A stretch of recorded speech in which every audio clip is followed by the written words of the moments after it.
This is the Dodgers Postcast, your instant game reaction for the Los Angeles Dodgers, part of the Locked On Podcast Network. Your team every day. Well, hello and welcome. What is up? Welcome to the Dodgers Postcast. This is the Locked On Dodgers YouTube channel, and I am Pete Fox, covering sports in LA dating back to 2007 for ESPN LA and NBC Sports Radio. Today's episode of the Locked On Dodgers Postcast is brought to you by 5 Hour Energy. Enter for a chance to win a dream golf trip for two to any golf tournament in the USA. Visit 5hewin.com for full rules and entry. No purchase necessary. Excludes the Masters tournament. Ends October 31st, 2025. Speaking of golf real quick, how about Tommy Fleetwood finally coming through to win the Tour Championship? He's been so close so often, and today he finally got it done. So congratulations to Tommy Fleetwood. That is a huge accomplishment for a guy who's been so close and choked so many times that he finally got it done, and in one of the biggest tournaments. So way to go, Tommy. As for the Dodgers, they also finally got it done. That was Mo better today. God, that felt good. Just breaking out and opening up a can in the seventh inning there. That was so much fun to see that they just put their foot on the throat and said, not today, Padres. So a fantastic win, and an offensive output like we're used to seeing. That is what we expect on a regular basis. Now, obviously, expectations and reality don't always match up. Rarely they do, to be completely frank. But today, we expected a good outing from Yamamoto. I practically demanded it yesterday, and he came out and showed up. 2 runs on 4 hits.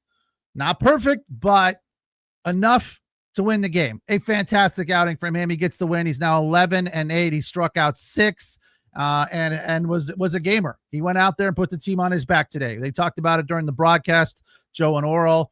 And, you know, basically Oral was saying it feels like Yamamoto and really all the Dodger starters lately have to be perfect. They have to do it all, right? They can't allow a run. And ultimately Yamamoto was moving along very, very nicely early and then had one bad pitch. Definite mistake. Threw a sweeper over the plate that didn't do much of anything. And the Padres took advantage of it with a 2-run home run. And, you know, the first thing that started creeping into my mind is, great. We're down 2-1, and now we got to try to figure out a way to get back into this game after the Diaz home run with Cronenworth aboard 413 feet. And, you know, lately, especially in this series against the Padres with that bullpen, it has felt like a 1-run deficit is something that is insurmountable. But today, not only did they overcome that 1-run deficit, but they did it with an exclamation point and an emphatic win. This is what you'll be talking about. Dodgers back into first place, salvaging one at Petco against the Padres, 8-2.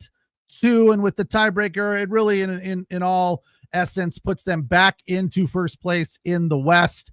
As far as the turning point, Time to reveal where the game was won or lost. It's the turning point. This one could go one of 2 ways for me. I don't know. I felt like the home run from Freddie in the 6th, his 17th of the year, 415 feet, was, you know, that got them back tied. And as I just stated, down 1 to the Padres with that bullpen feels like it is too big a hill to climb. So you could say that was the turning point. You could also very easily say the Dalton Rushing 3-run shot, which gave them the 5-2 advantage, is the turning point. Either one is a perfectly acceptable answer because from then on, it was all Dodgers. They did not look back. The Padres were down and out. A standing 8 count, if you will, at that point from then on. It was nice to see all of that offense. Dalton Rushing blasted one. Here's how that inning went. Pajes led off with a single, which was nice to see, get that leadoff runner on.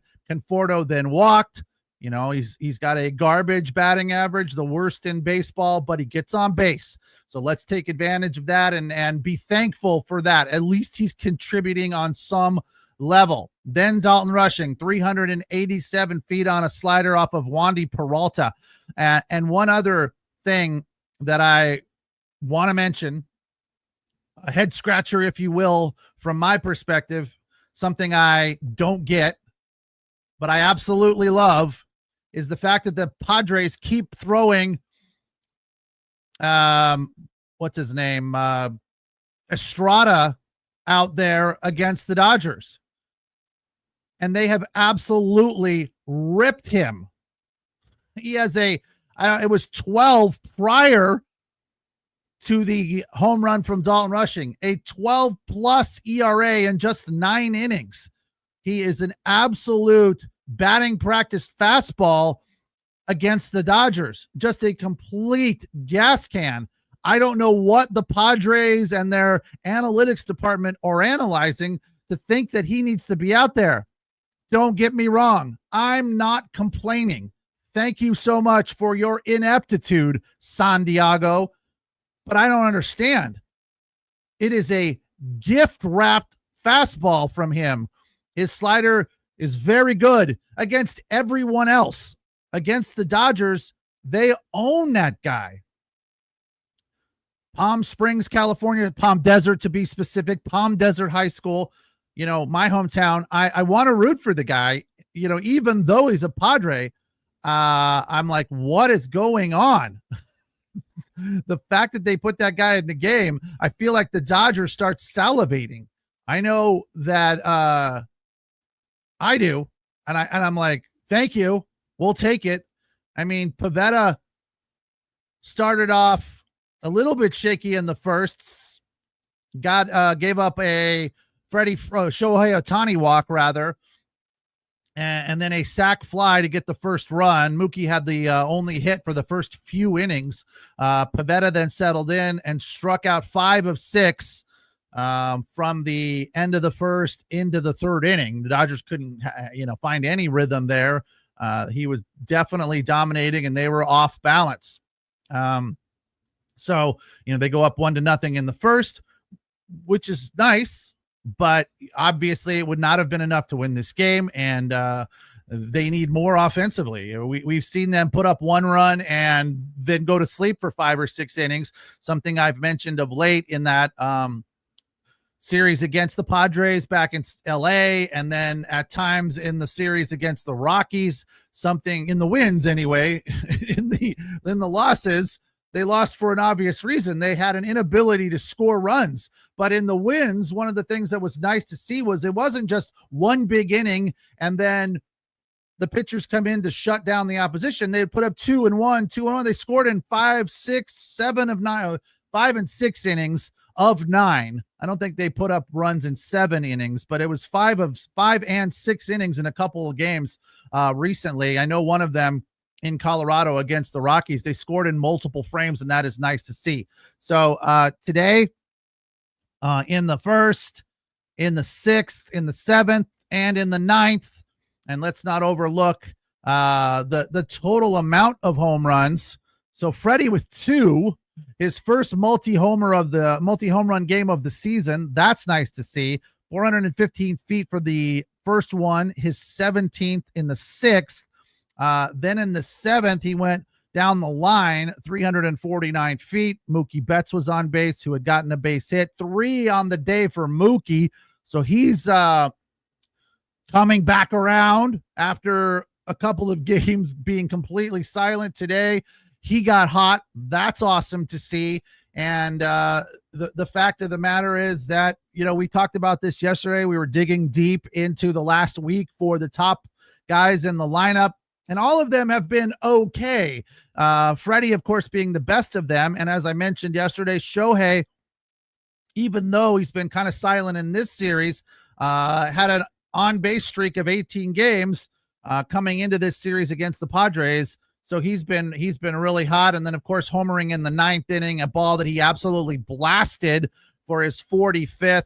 He's had 7 home runs in his last 16 games. So let's not come down on Shohei too hard. I know a lot of you guys think that I am the main culprit of being a Shohei Ohtani detractor. One of the things that I saw again today that I don't like seeing is Shohei Ohtani with no patience in the box. He has no ability to wait for his pitch. So he swings at pitches that are not what he's looking for. It's kind of like, well, it's close enough. And we know there are two pitches that are his nemesis, his kryptonite, the up and in fastball, because he is capable of getting to it, right? And they showed a viewpoint on that one fastball where he struck out in at bat number 3, I believe. It was an up and in fastball that was obviously not a strike. And I know Shohei Ohtani is fully capable of laying off of that pitch, but he didn't. He offered at it because he knows he can hit it. And the way Oral describes it is hunting a certain pitch. He's hunting an up fastball. Well, he got one in the 9th. It was over the plate, and he turned on it and launched it. So I understand the mentality. He's a go for broke guy. He's not up there trying to get on base. He's up there trying to hit home runs, right? And it has gotten better. He's had a little bit more patience of late. But there are those two pitches, and if we know the fact that those pitches are kryptonite for him, that he struggles getting to that down and away slider curveball or up and in fastball, everybody has to know if we know it. So I just wish he would have a little bit more patience in the box with those pitches and be a little bit more selective on the pitch that he is looking for. So it's nice to see another home run, and close to 50. Nando wants to know 50 home runs, still hating. Near 50 home runs. I'm not hating. I'm calling a spade a spade. I'm criticizing. It's constructive criticism, Nando. I do believe he gets to 50, and that would be awesome. That's fantastic, right? Again, our expectations for him are higher than normal. They're unfair. I'll be honest. The expectations are unfair because you know what he's capable of, right? When he strikes out swinging at bad pitches, I'm like, come on. Be more selective because I know that you can. We'll get back to the totals, the numbers, the box score, and the player of the game after the break. It's the Locked On Dodgers postcast. An 8-2 win in San Diego at Petco to salvage 1 and get back into first place in the West. I am Pete Fox. Don't forget to check out the Locked On Daily Dodgers podcast right here on the Locked On Dodgers YouTube channel, hosted by Travis Rogers, Monday through Friday. Today's episode of the Locked On Dodgers postcast brought to you by 5 Hour Energy Transfusion, the grape, ginger, and lime flavored shot that brings an iconic taste of a golf course favorite to a non-alcoholic energy boost. Perfect for sinking birdies or making great memories with friends. It's a hole-in-one for your energy game, whether you're on the course and you just need a little bit more energy to finish your round, or you just need some an extra push to power through your day behind your desk or in your truck or whatever it may be. 5 Hour Energy Transfusion delivers the clubhouse flavor that you love without ever leaving the green. Golf is all about good times with good people and good flavors. The grape, ginger, lime flavor of 5 Hour Energy Transfusion gives you the best parts of your clubhouse go-to without leaving the course or chasing down the bev cart. Now you can amp up with even more fun just buy, snap, and enter for a chance to win a dream golf trip for 2 to any golf tournament in the USA. Here's the website.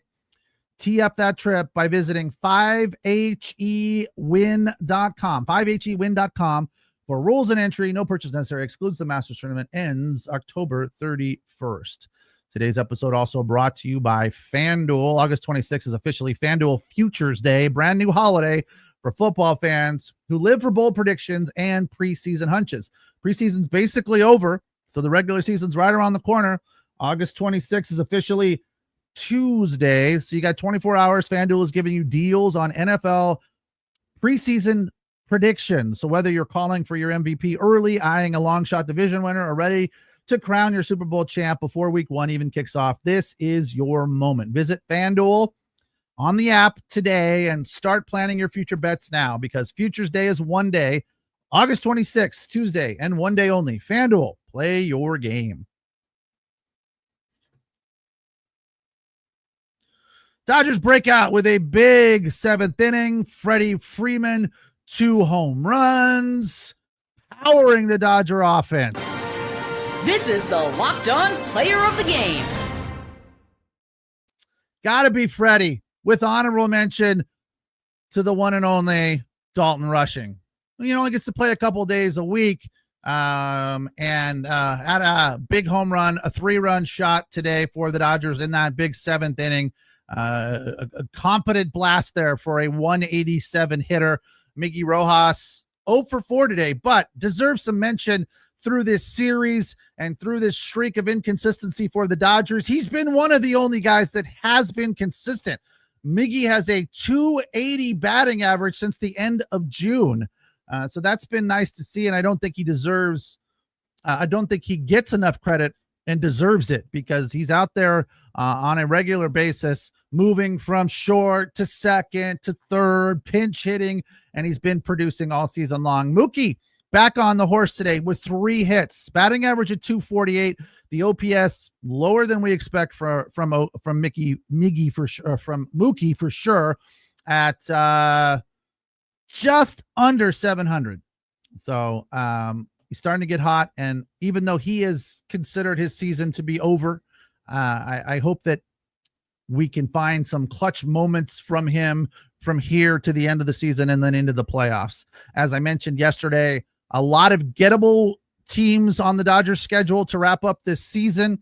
So it's a perfect opportunity starting tomorrow in LA against the Cincinnati Reds to go on a nice winning streak and get things rolling in the right direction. This is where you put your foot on the gas and not take it off. You cannot relax against these inferior teams, because wins right now are of the essence. The Padres will continue to go out there and rack up wins, trying to win this division, and the Dodgers need to do the same thing and keep pace without a doubt. Reds come in an over 500 team, so they're not as bad as a lot of the other teams on their schedule forthcoming. Reds are 68 and 63, 2 games under 500 on the road. Tomorrow, Emmett Sheehan goes versus Hunter Green, who brings in a 5-3 record and a skimpy 2.63 ERA. We faced him once before this season, and he is no joke. He's the real deal. Emmett Sheehan's been pitching well. He's 4-2. ERA is a little bit higher at 4.17, but 44 Ks and 41 innings, which is an admirable stat there. So we'll play 3 against the Reds starting tomorrow, and then it is on to Arizona to face the lowly D-backs. And was that right? No, that's old. Hold on. Let me back to where I was last night. After the Reds, it is on to what am I looking at? I'm looking at the Cincinnati schedule. That's not what I need. Don't care about who the Reds play after the Dodgers. Sorry. Detour. So it's Arizona. I was right about that. Then on to Pittsburgh at PNC, and then Baltimore. That's a series of 6 games right there. The Dodgers should win them all. Okay. Let's not look too much farther down the line from that, but we can say that after 3 in Pittsburgh and 3 in Baltimore, they come home to face the Rockies. Can't lose those games either. They could conceivably very easily go on a 9-game winning streak right there, which would be very welcomed and awesome to see, and a perfect way to wrap up the end of the season. Again, they've got 7 coming up against the San Francisco 49ers or the San Francisco Giants. Yeah, they don't play football. And the one good team that they play down the stretch here is the Philadelphia Phillies. That starts Monday, September 15th. So everything's going good right now. It was also nice to see today the bullpen performance. Very, very good to see Kirby Yates back in there. Very good to see Tanner Scott. It was nice to see Blake Trinan not come in and be a gas can. So all of that is favorable. Everything today was positive. I come away from this game just feeling happy. Overall joy that the bullpen was good. Yamamoto was good. Dreyer, 2/3 of an inning, gave up 1 hit. Trinan gave up 1, but only threw 3 pitches to get out of that frame. Tanner Scott, 6 pitches in his 1 inning, and Kirby Yates, 13 pitches. Both of those guys returning from the IL. So all is well in Dodgerland. what do they say? La cielito lindo, or what's the thing blue heaven skies? I can't remember. There's a term that they have written all over the stadium, and I'm blanking on it right now. But anyway, all is well in Dodgerland after an 8-2 win. In spite of losing the series, back in first place today. Freddie with a couple of home runs, Mookie with 3 hits, and they're happy playing on a getaway day, or happy bus. It's not actually a plane today. They're driving from San Diego back to LA, which I was a little surprised to hear that.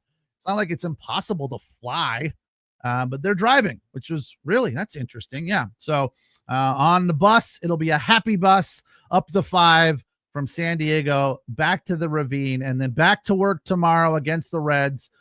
First pitch a little after 7, and we'll be right here on the Locked On Dodgers YouTube channel to break it down. So thanks for watching. Thanks for listening. And as always, thank you for your comments. Enjoy the rest of your weekend. Take care. We will talk tomorrow. Have a good night.